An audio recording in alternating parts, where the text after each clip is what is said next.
Shri Krishna Chaitanya Prabhu Nityananda Shri Advaita Gadadhara Srivasadi Shri Gaura Bhakta Vrinda Shri Krishna Chaitanya Prabhu Nityananda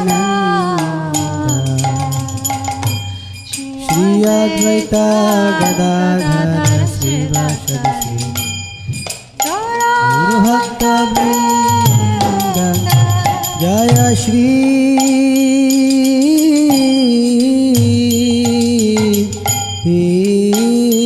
Krishna Chaitanya Prabhu Nityananda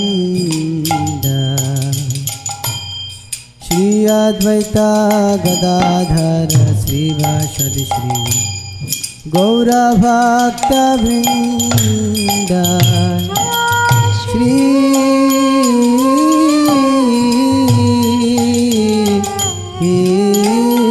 Krishna Chaitanya Prabhu Nityananda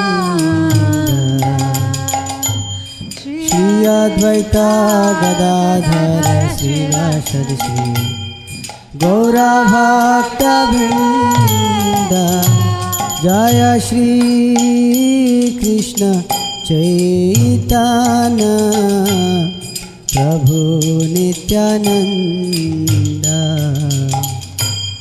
Shri Advaita Gadadhara Srivasadi Shri Gaura Bhakta Vrinda Shri Krishna Chaitanya Prabhu Nityananda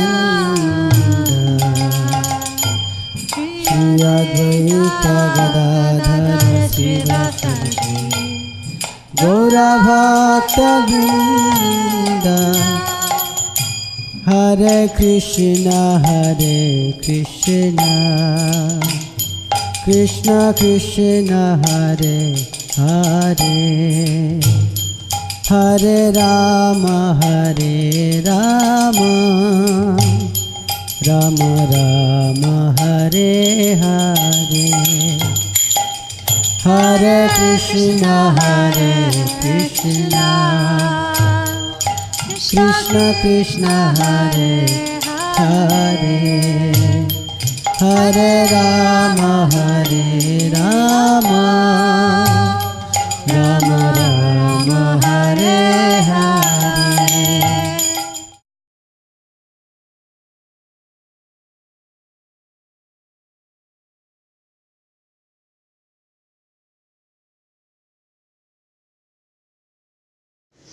So we'll dispense with Jairavadava because she's been this beautiful kirtan, and I will put everything into the half an hour and keep to the schedule for here on out.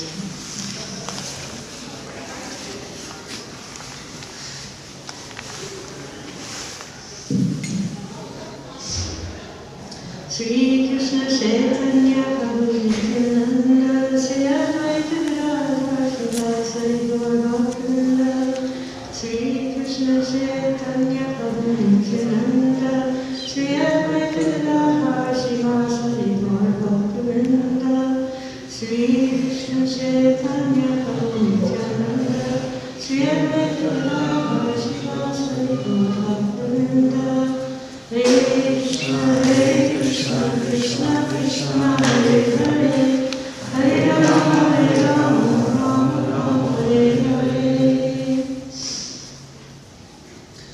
So today is the auspicious appearance day of one of the very prominent members of the Panchatattva, Sri Advaita Acharya. And in the unfolding of Lord Chaitanya's Leela, the first to arrive on the scene actually was Advaita Acharya. Depending on which version of biography you read, it was substantial time before the Rama Mahaprabhu's appearance. Some say 60 years, others say 45 or 50, depending on whatever version. That's just a detail. What is important is that he came first, and then shortly thereafter other members came, Jagannathisha, Sanjivana, and others, to, as we can say, pave the way for the advent of the Supreme Personality of Godhead, or Garuda Mahaprabhu. So, I wanted to speak a little bit about the appearance of Advaita Acharya. At one point, the five-headed personality of Lord Shiva was looking around and foreseeing how in the future there would be such strong dissent, such strong sinful activities among all classes of men in the world. And as a result of this, there would be such great suffering. So, we know that Lord Shiva is the greatest of Vaishnavas. And one of the symptomatic qualities of genuine Vaishnava is that a genuine Vaishnava is sincerely compassionate for all souls. So, in seeing how things were deteriorating and would deteriorate into the future, he was, in his heart of hearts, how can I deliver these living entities? This was his thought, this was his meditation. And this is an exemplary mood. We saw the same mood even in Srila Prabhupada, who so kindly, at an advanced age, took the risk to come to this particular country and dared inaugurate the Sankirtan movement in a land of impiety. Although America was founded on so-called religious principles of freedom, this land has become so impious because of the way the government actually does not allow propagation of God consciousness in institutions of learning, educational institutions, whatever. So Srila Prabhupada himself was in that same mood, that these people are suffering because they have no knowledge of Radha and Krishna. And he had the order of the spiritual master that carried him here. But that order, you can say, was part of a disciplic succession of compassionate Vaishnavas. So the five-headed Shiva had a discussion with Yogamaya. And in the discussion they concluded that actually the only way these people could be delivered would be by the advent, personal advent of Lord Hari. That was their conclusion. So, with that in mind, Lord Shiva went to the shore of the causal ocean, and making obeisances, he meditated for a good long time. I spoke about this pastime earlier during the day's retreat, and I asked them, does anybody know how long this meditation was? And there were a few guesses, 30 years, 50 years. Does anybody here know how long Lord Shiva meditated? He meditated for 700 years. And being pleased with his meditation, Mahavishnu appeared before him. And he said to Lord Shiva, you and I are not different. Only our bodies appear separately, but actually we're not different. And he embraced Lord Shiva. And upon this embrace, it was as if their forms, their two forms merged, and there was this beautiful, radiant, golden form. And the limbs of the form were upraised, and loudly calling out, Krishna, Krishna, Krishna.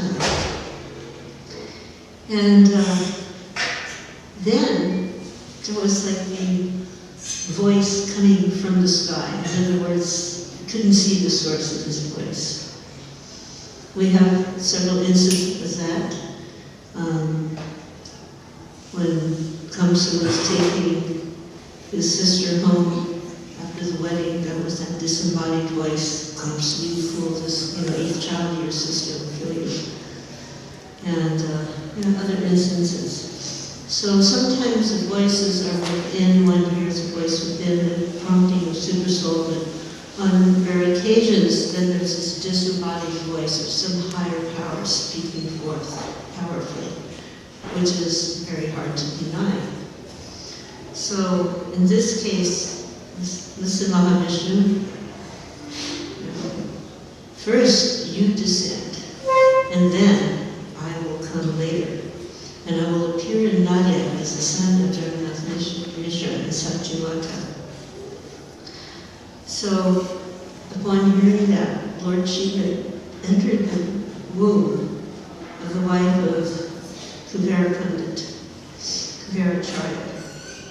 So, the wife was, of course, a very pious, saintly personality, and he himself had a very excellent lineage, and he was respected by all. And he was, by way of profession, he was the personal pundit to the king, and the king valued his acquaintance very much. But previous to this particular pregnancy, they had suffered the loss of several children. So many sons died. So after some contemplation, he had some realizations. This was a little before the pregnancy occurred. So he went to the bank of the Ganges in Shantipur. It was so beautiful there. Just very idyllic, serene atmosphere. Even today, in some parts along the bank of the Ganges, when you're in these wonderful area of Bangladesh, West Bengal, you will get a sense of that serenity and beauty that was previously present. The impression of modern life hasn't quite got to that little spot yet. Very few places like that remain, but occasionally you will see one such spot. So he was there in that undisturbed, beautiful place on the river Ganges. And during that time is when his wife became pregnant. And then shortly thereafter, he received a note from the king, please come back. He said, please come back. It was from the king, so you must go. And he wasn't anxious to leave this beautiful place, but the king is calling. And when he returned, offered his respects to the king was very, very happy to see him. The king was saying, without your absence, this place is bereft. I value your association so much. So he was very happy to receive Kuvera Pandit back. And Kuvera Pandit told him, actually, I was very happy in Shantipur, except for your letter, I would have stayed there. But during the time, my wife conceived. But in the past, things weren't working so well, so let us see what destiny has at this time. The king was very wise, and he told him, well, this time the pregnancy occurred in the holy Dham, so certainly everything will be auspicious. And he also advised him, good advice, forget the past, don't lament what happened in the past. Now just pray to Lord Narayan, and let him award you his benediction. So even though he was the king's pundit, the king was in turn giving him good advice. So he was very devout, Kuvera was very devout, and he was worshipping Lord Narayan. He was giving Krishna Prasad, Vishnu Prasad to the Brahmins, to the poor, to the lame, to the blind in the area. And during this time, his wife had like a dream, more like a divine vision. And in this dream-like state, In the lotus of her heart, Lord Harinara appeared, and he was divinely effulgent. All the limbs of his body were just like radiating effulgence. We understand in the spiritual world that everything is of spiritual matter. The Prabhupada has described spiritual matter as being a sparkling, shining molecular particles in one of his formulas. Shining, sparkling molecular particles. And everything in the spiritual world is just radiating, illuminating. Nothing is dull. The lights are always on, you can say. So this beautiful, radiant form of Lord Harinara appeared. And in all directions there was illumination. And he was sweetly chanting the names of Hari. And in his chanting, tears were coming down his beautiful face. And suddenly he was very loudly, and remember, this is something she thinks she's dreaming. I mean, she doesn't know, but she's seeing this. So very loudly he started roaring Krishna's name, Hare Krishna, very loudly. And at that time, Yamaraj, who is the son of Surya, the sun god, he appears. And just like in the downfall of the economy, many people were worried about losing their jobs, and probably a few people did. So hearing this holy name, roaring so loudly, just infiltrating all directions, he was a little worried about losing his job, because everybody takes to the chanting of the holy name. What is he going to do? Well, I mentioned earlier today that one time Srila Prabhupada was asked this question by, it was father of one of the young men who had joined the movement, and the father was trying to persuade Prabhupada that this wasn't a good path for his son. And he goes, well, if everybody chants Hare Krishna, what will happen? And Prabhupada said, don't worry, it won't happen. Krishna says in Bhagavad Gita that these sinful, faithless persons, the atheists, those who have no faith, the blasphemers, these persons are perpetually thrown into hellish situations. So the Lord Harinara, he informed Yamaraj that he didn't have to worry, he'd always have a job, because there were always going to be this class of people. But he said that one should be concerned about those people who are suffering. So there are people who are suffering, you can say out of innocence, more like ignorance. So they're not blasphemers, they're not sinful people outrightly. And these people, they have opportunity to be delivered. So I have come for those people. The other people, don't worry, they will be there for you. And he expressed how that he had determined that he wanted to deliver these people who were at least somewhat piously inclined, if they could have the right contact, if they had the right opportunity. So therefore he had determined that he would come and he would spread the chanting of the Hare Krishna Maha Mantra.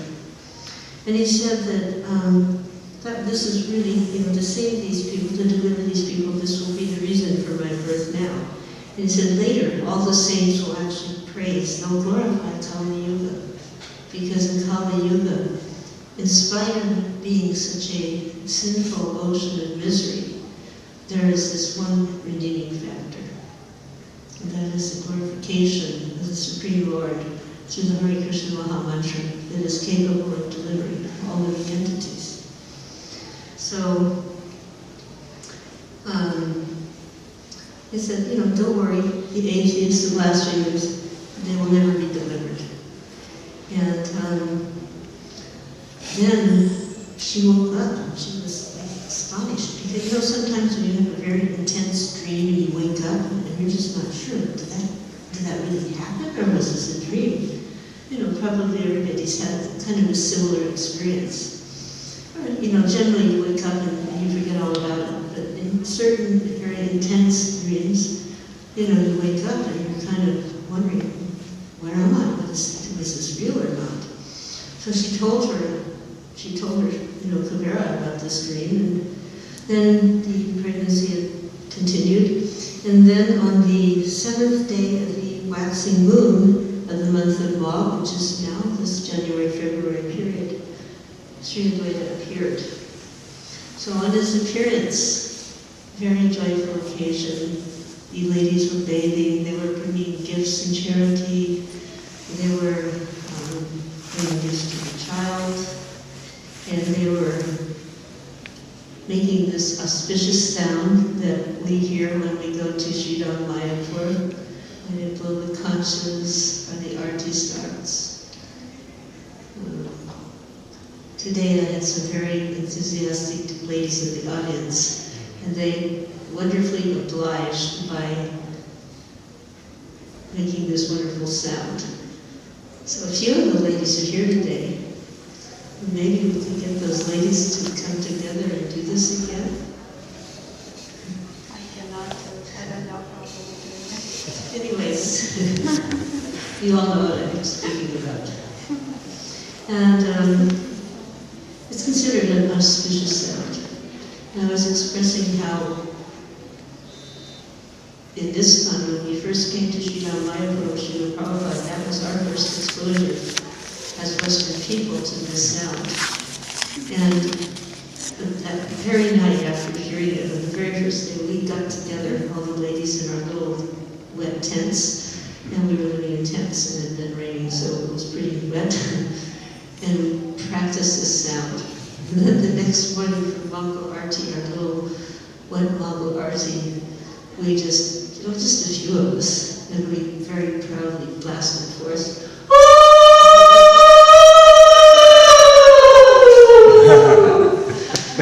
Very enthusiastically. And Prabhupada, he looked up, and he just saw us, and he had a big smile. And then, we didn't even have internet, but that news traveled as fast as the letters from one place to the next could travel, So even in America, we were getting reports that the ladies, even though they hadn't actually heard it, they explained how you do it. So they would be practicing this sound, waiting for Srila Prabhupada to come, and then they would, surprise him. So, on this auspicious occasion, the beautiful child was born. And a few interesting qualities, like he would only ever eat Krishna prasadam, very uncommonly beautiful child. And the astrologers gave him the name Kamalaksha, but he was also sometimes known as Ganga.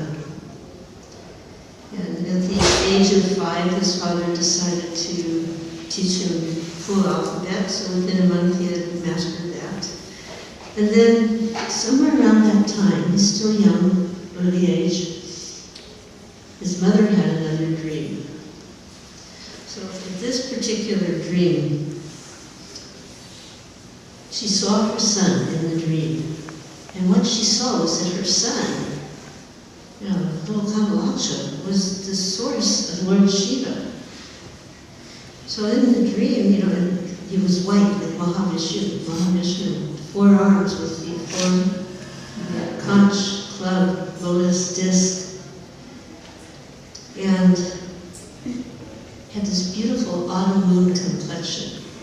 So the autumn moon, at that one point, it's kind of a golden color on the moon in the night. Very beautiful, kind of surreal looking. So he had this beautiful autumn moon golden complexion. And she was astounded. She made full obeisances, dandavata obeisances. And then she got up and she offered beautiful prayers. And he said, "Why are you praying to me?" This is again in that dream. "Why are you praying to me?" And And she goes, please give me the foot bath water of your lotus feet. She goes, what? Because one's mother and father are the same as a guru. Like, would you give your guru your foot bath water? It's the other way around. So that's what he's indicating. And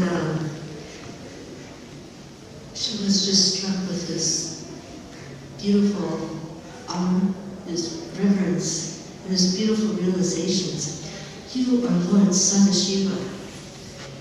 You are the spiritual master of creation. You are the origin of all creatures. Who can be your mother? So then again, she's telling him, your reddish feet are the seat of millions of places of tirtha.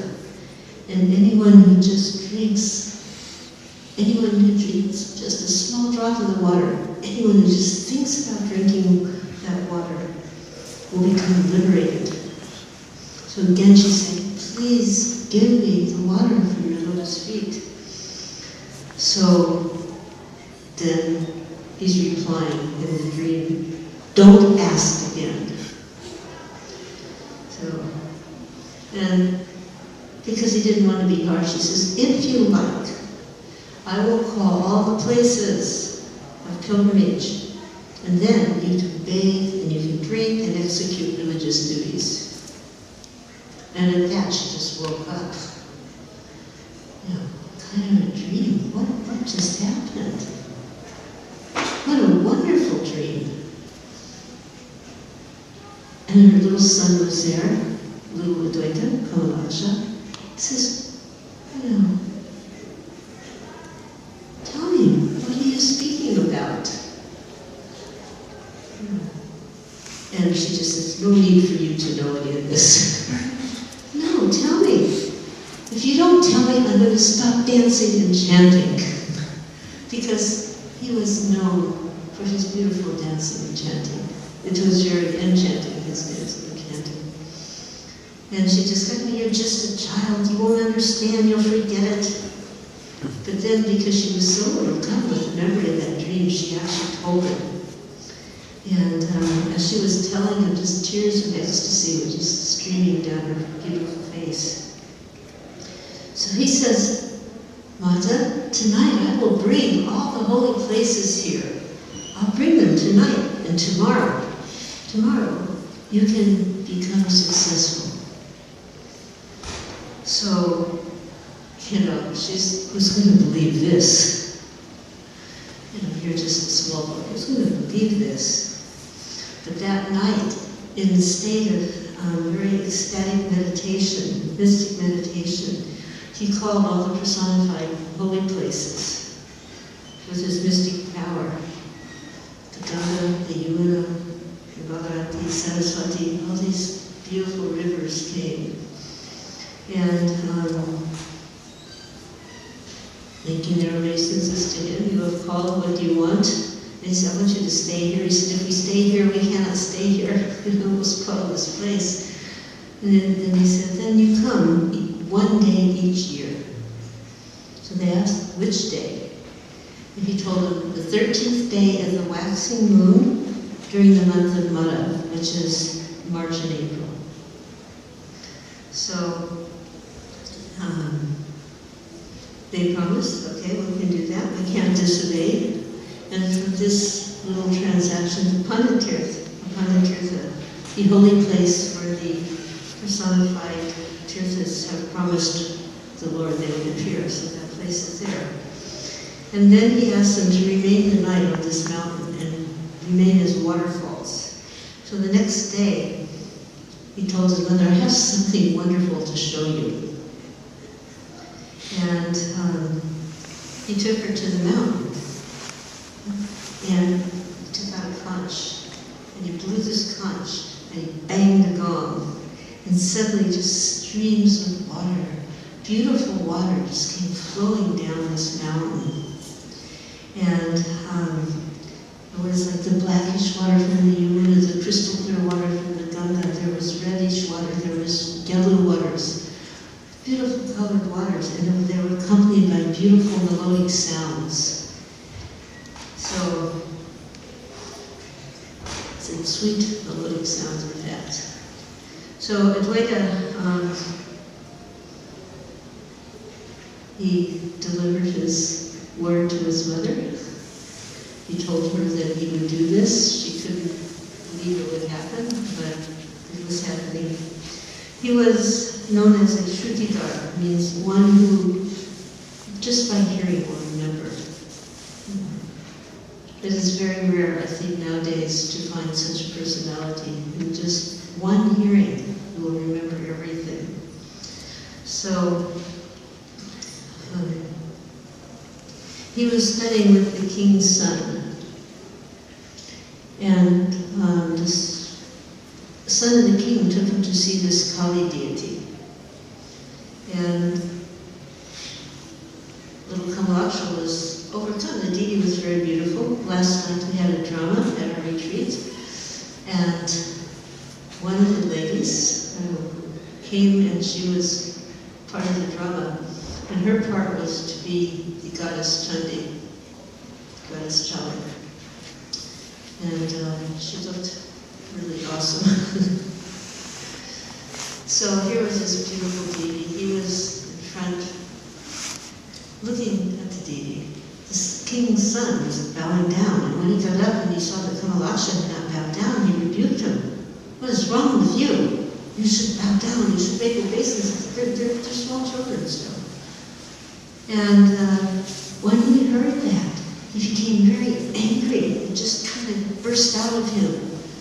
And this king's son, in the force of the anger that came out of his friend, fainted, totally unconscious. And you know how kids, if they do something that has kind of a dramatic reaction, they'll like run away and hide themselves. So suddenly he ran away and he hid himself, because this king's son was just lying there, lifeless. He wasn't responding. So he hid himself in an anthill. You know, children can be very creative. So his father heard it when it happened, and he went to look for his son, and he found him. You know, fathers and mothers, they generally know how their children behave, so he found him. But he was a little upset. "What have you done? Why did you do this thing?" So Advaita said, "Actually, he's not dead. He's only a little unconscious. Don't worry, I'll recover him." So he brought him Charnamrita water from Lord Vishnu, and he gave him this water, and immediately the child was revived. And it's explained that Charnamrita water has very transcendental power. You know, sometimes we're just putting this water in our hand, popping it in our mouth, wiping our head, but actually this water is very powerful. It has bathed the feet of the Lord, and the feet of the Lord contain all the holy places. They contain all that is to be known in this world. All the mercy of the Lord. Everything is in his lotus feet. And to speak of this water, as I mentioned before, even thinking about this water can actually liberate one. So, after that incident, you know, Kabir was thinking, okay, that's got out of that, everything's finished. He gave his son sacred bread. So this usually occurs between the Pulanda age, between 6 to 10, something like that. And then, shortly thereafter, there was the event of the Kali Puja. So I don't know, have any of you ever been in West Bengal or Calcutta during Kali Puja? I can sum it up in one word, or two words: total insanity. And no offense if anybody here is from that place. I mean, it's wonderful insanity, but it's like, you know, all the big, huge lorries, how they're always colorfully decorated. Now they put big, you know, they'll get these clay murtis, temporary clay murtis that they make of Kali, and they tie them onto the front end of their trucks. So these big trucks already look pretty, you know, incredible with all the paintings, and now you've got, you know, multi-armed Durga deity with flying hair and swords that are out of the front of these trucks. You see every, you know, any slightly large tree, there's going to be a Durga Devi there, and people coming up. It is all over, you know, you just, if you drive between Calcutta and Mayapur, just, you know, everywhere you see these kind of wonderfully hideous forms of Kali, Chandi, with her swords and, you know, fearful look on the place, and the skull of the Brahmins around her neck, and there she's on the body of one Brahmin with, you know, sometimes running on the lion. So this was the Kali Puja was going on. So again, his father brings him there, and Kamalaksha is standing there. He took his seat like a good, you know, but the father says, "Why don't you make your obeisances? Make your obeisances." And he goes, "Well, Supreme Brahman is Supreme Personality of Godhead. So he alone is my worshipful Lord. And followers of other philosophies, they simply become bewildered." So the father was, you know, they were going back and forth arguing. And he goes, "Listen, Father, please don't be angry, but there's only one worshipable Lord. Just like when you worship, when you water the roots of the tree, the entire tree is benefited. So similarly, if you worship Narayan, everyone, the demigods, all the people, the plants, everything, the animals, everyone is benefited." But the father was, you know, and then his teacher came, and there was, you know, it was going back and forth like this. So finally, out of respect, he just stopped arguing. And he said, "Please forgive me for my offenses, Father. I will now make obeisances to Devi." And he made his obeisances. And do you know what happened? Immediately, the statue broke into pieces, just shattered. Everybody was struck, because he didn't touch her, he was making obeisances. She's up on the altar. So then he got up and was, go around, and just kind of disappeared from the place. And it was clear that he was none different from Harihara. So at the age of 12, he was sent to Shantipur for his further studies, and there he studied the 6 divisions of philosophy. And again, he would just hear once, everything would be memorized.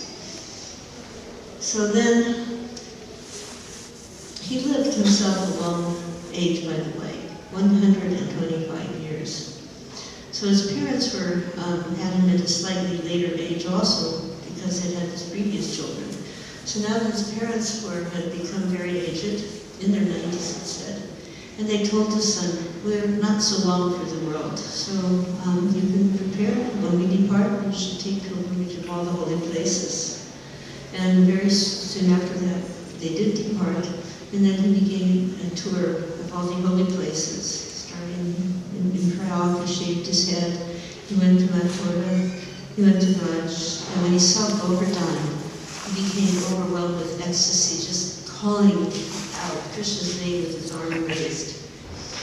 So these were some of his early life pastimes, because this was his appearance day. I wanted to speak a little about that. And then, just quickly, because it's after the allotted time, of course we're all very familiar with how he finally forced the advent of Lord Chaitanya. You can say this was his crowning accomplishment, his crowning, his defining moment in life. And because throughout he was seeing how degraded even the Brahmanas were becoming. So then he was fully determined that he will bring forth the Lord. His spiritual master was Malati Devi. Malati Devi ordered him to become married and have children so that these children could help him in spreading Krishna consciousness. So he had 6 sons, out of which 3 were very devout and 3 were kind of not so devout, I can say. So now it's later on in his life, and there's been such a deterioration. So now he is determined that the Lord must come. And he's sitting on the bank because the Ganges, it's a beautiful Shalabhai Srila, and he's offering beautiful Tulsi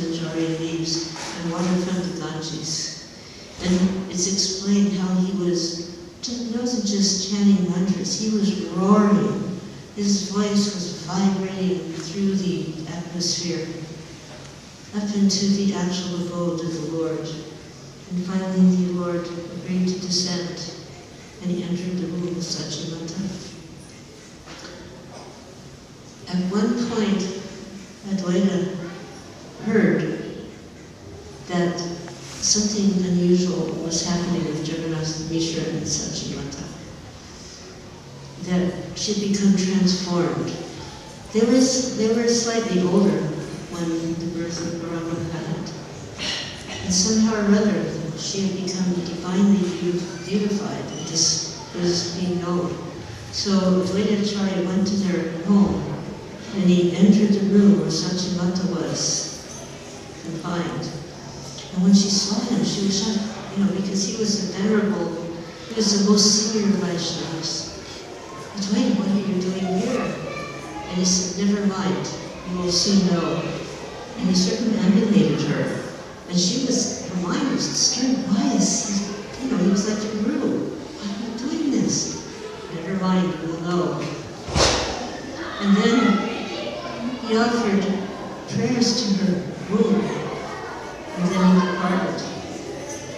So this was at that same time, she reported this to her husband because her mind was so bewildered. And she said, in addition, there was other beings that looked like demigods who had entered the room at the same time. So in this way, it was understood that within the womb of Sachimanta, the Supreme Lord was prepared to take his appearance due to the efficacious and most sincere pleas and prayers of the Acharya. So,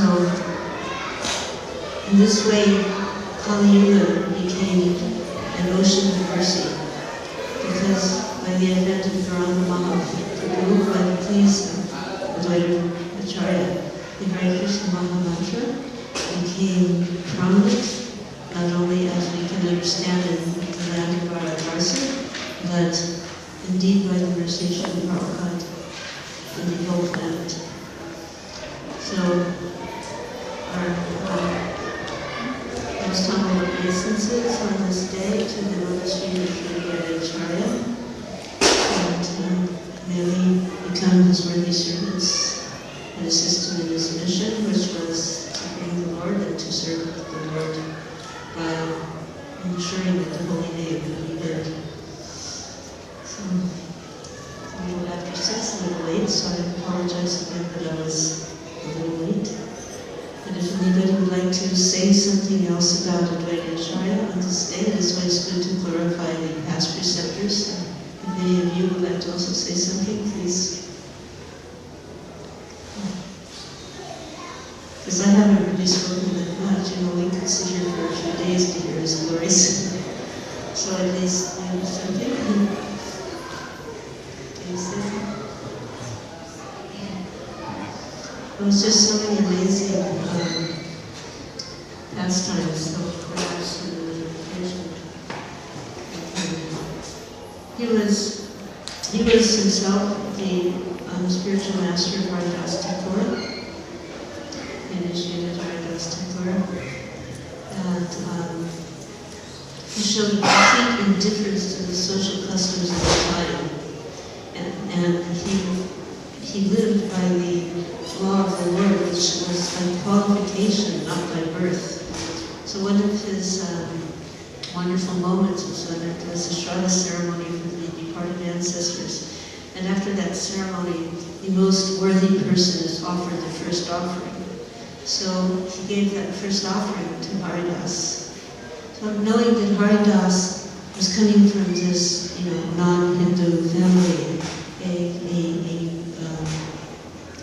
Muslim family, but because he was fully saturated with the bliss of the holy name, and the holy name was always vibrating on his tongue, he could understand that this person is the most worthy. And by offering him this first offering, then he was, by example, showing others who is the saintly person and how he should be honored. Not that one simply by birth has become a saintly person. So, Shri Advaita Acharya Ki Jai. Shri Advaita Acharya Ki Jai. Shri Advaita Acharya Ki Jai. Gaur Premanandi.